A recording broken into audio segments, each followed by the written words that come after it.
Hey kids, so for assignments 10.5 and 11, we're going to read Oranges by Gary Soto. So let me read it for you so you can better understand it. This asynchronous learning is top notch over here. Let's start. Oranges by Gary Soto. The first time I walked with a girl, I was 12. Cold and weighted down with 2 oranges in my jacket. See? Gary Soto is Mexican American. He has this big jacket. And picture him having 2 oranges in his jacket. December. Frost cracking. Beneath my steps, my breath. Before me, then gone. Soto grew up in Fresno, California, so it's cold. It's not sunny California. It's Fresno, California. So it's a December day. It's cold. There's frost on the ground. And like winters in New York, he can see his breath.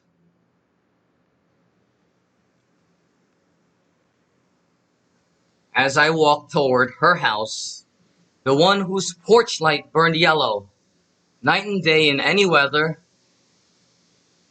Here's a porch, the front of the house. Here's a light. She keeps this light on, or her parents keep this light on all day, all night. A dog barked at me until she came out pulling at her gloves. Face bright with rouge. I smiled, touched her shoulder, and led her down the street. Across. Rouge is blush over here. Here she is pulling on her gloves. This is the girl about 30 years later. First date. Here's a dog barking at him. Across. A used car lot and a line of newly planted trees. Until we were breathing before a drugstore. So they walk across a used car lot, which shows a middle-class neighborhood.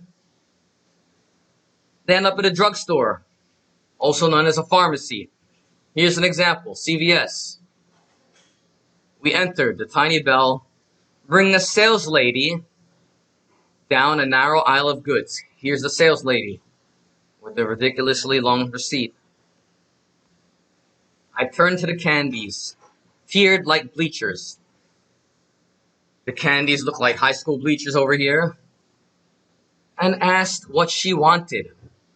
Light in her eyes, a smile started at the corners of her mouth. I fingered a nickel in my pocket. He feels a nickel. And when she lifted a chocolate that cost a dime, I didn't say anything. I took the nickel from my pocket, then an orange, and set them quietly on the counter. When I looked up, the lady's eyes met mine and held them, knowing very well what it was all about. So let me explain this. He's with this girl at the pharmacy, and she picks up chocolate that's worth a dime. Unfortunately, he only has a nickel. So he takes out a nickel and one of the oranges and gives it to the sales lady. And the sales lady is looking at him. And he's looking at the sales lady. And he knows in his head that the sales lady knows what's going on. So what is going on? What's going on is the sales lady knows that even though he's not saying it, he's telling the sales lady, please, I don't have enough money. I want to buy this chocolate for this girl. I only have a nickel.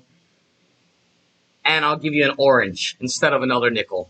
So apparently, a nickel plus an orange is equal to a dime. Hopefully, in the sales lady's eyes. Does she take it or does she say, you don't have enough money. Get out of here. I'm not taking this orange. So we don't know what happened. Here's the second stanza.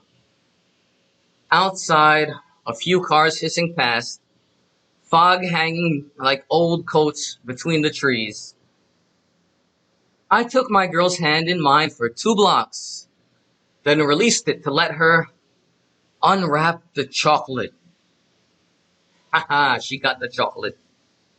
I peeled my orange that was so bright against the gray of December that for some distance someone might have thought I was making a fire in my hands. That's the end of the poem. Alright? Gray December day, the first time he walked with a girl, he managed to get her the chocolate, swindled the pharmacy by giving him a nickel and an orange, and he seems quite content with his orange, which looks like a fire in his hands. So, we're going to write a paragraph about this. What's the central idea of the poem? And how does Gary Soto use 2 letter elements to show it? Letter elements, you can use character, you can use imagery. That's pretty much it. Setting, Fresno, California, pharmacy, drugstore. Just go with character and images. That's the easiest thing to do. Alright, so do 10.5 if you received it. That's the vocabulary. Do assignment number 11, which is asking questions and telling me what the poem is about. And do assignment number 12, which is coming up. What's the central idea? And explain how Soto uses 2 letter elements to show the central idea. Take